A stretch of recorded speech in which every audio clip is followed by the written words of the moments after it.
Hey, it's Nicole Morgan. Again, I'm Nicole. I'm Morgan. We need better lighting. You can't like see us at all. Turn the light on, guys. Okay. Is that better? That was a little bit. Okay.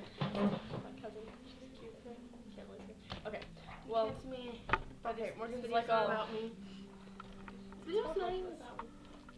Okay, we're like all crooked and it's kind of a cool angle. Maybe. It's good lighting right here. Okay. Well, anyways, I'm Nicole again. Thank you for watching our video channel. That we just made. Yeah, we just made it. Actually, it hasn't even been made yet, but we're making the But video we're in the, on it. we will eventually make it, so. Yeah. Well. But just thanks for watching. Means a lot. Yeah. Well, basically, we love Jesus a whole lot. We do. Like, He's our life. yeah. Well, I'd like to say this. I'm not perfect or anything, but I try to keep him number one. Not saying that I always succeed.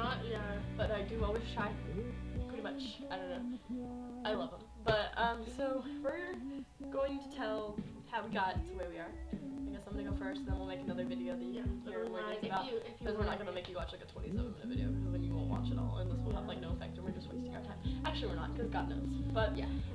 So basically, I'm 15. Turned 15 last October, so I'm not that old. Pretty young. Can't drive. Can't vote. Yeah. Can't. I'm in 9th grade, so it's my first year in high We school. can't buy any. We can't buy cigarettes, alcohol, but which we This is don't do. a Christian video. Just saying what we can. So yeah, I'm in 9th grade. I go to, I'm not gonna tell you what school I go to. But, no, this is on the internet. You might look for us. Yeah, but, good thing I didn't do my hair today, so I'm not very tempting. I know. Anyways, that's only, I've already wasted 2 minutes of my bitch chatter. I'm gonna tell you about how I got here. Okay, so, I'm kind of stalling. Okay, so, I went to this one school, and it was a public school in the city that I live in, and, She won't know. yeah, okay, Morgan, thank you for ruining the whole dramatic effect of this. And I was about 12 or 13, maybe, a few years ago. I was in 7th grade, I'm in 9th grade, so, yeah.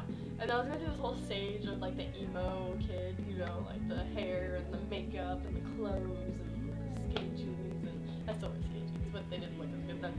And, so, yeah, and with that, I had some pretty, questionable friends to have.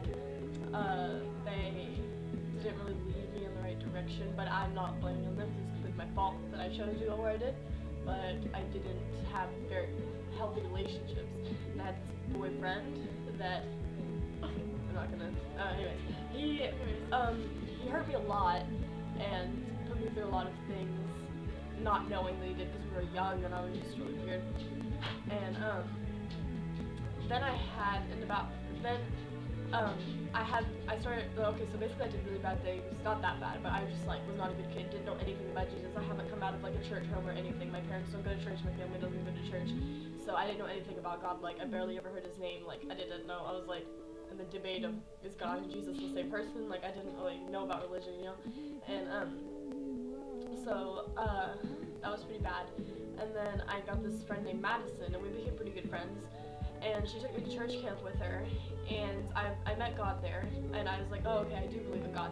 But then that next year, my 8th grade year in school, even though I know who God was, the devil was trying to attack me for that, and I got this other boyfriend, and he did not treat me very well, and I didn't treat him very well either, but we just were in a really bad relationship, and I was doing things intimately that were bad. Plus,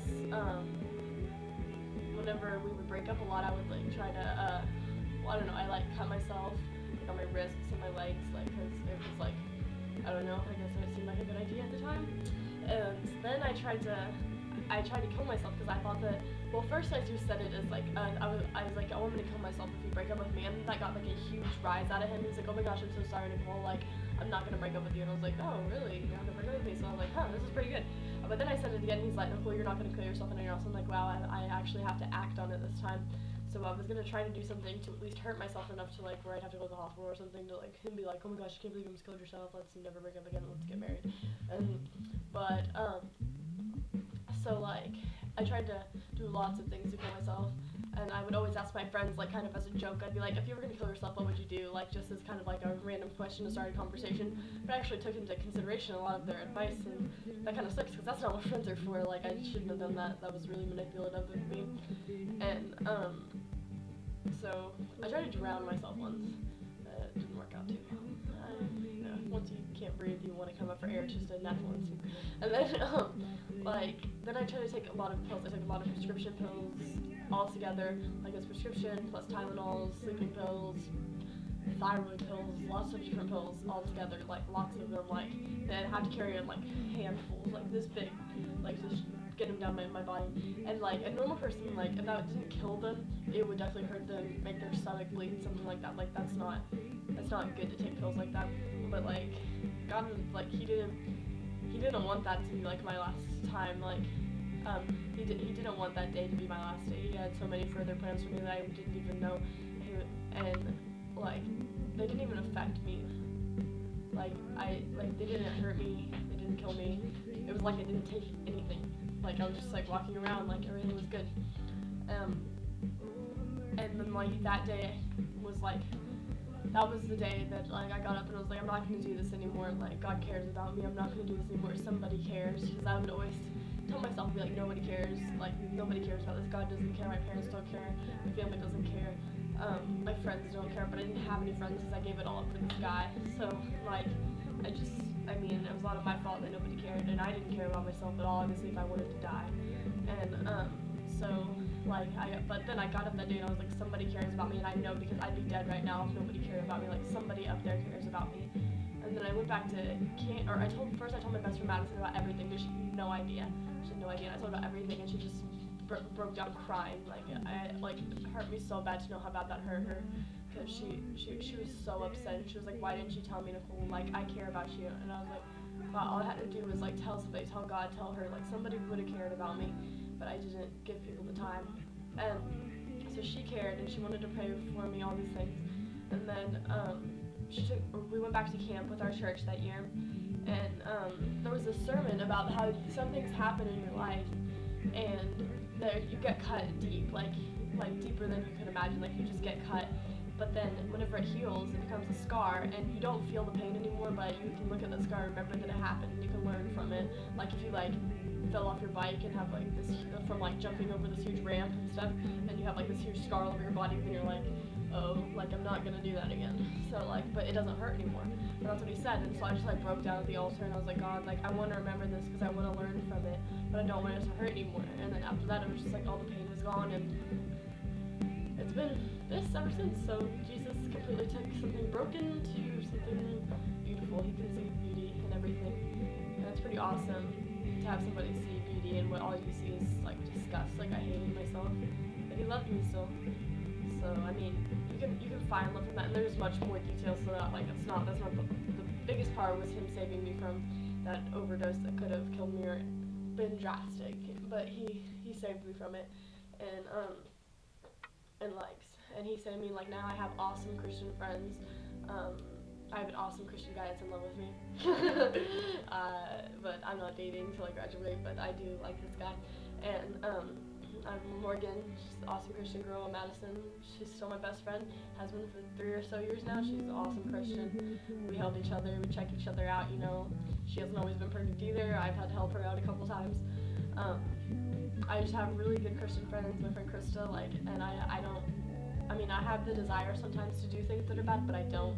I hold back, and like, my life's anything but boring. I thought like having this Christian life, I remember specifically telling one of my friends, Megan, whenever I was in 7th grade, I was like, I believe in God.